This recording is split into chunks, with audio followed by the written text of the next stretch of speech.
It was to be expected, and I think we and many other scientists around the world have said that once lockdowns were ended, that there was always the risk that the disease could bounce back, because if the virus is present, it will potentially take all opportunities to transmit.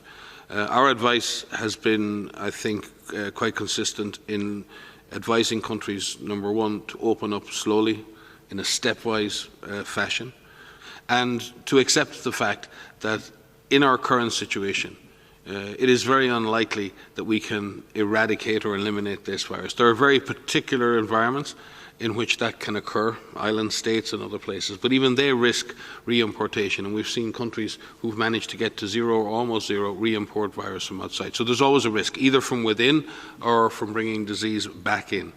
And therefore, it is a given that there is always a risk of further cases.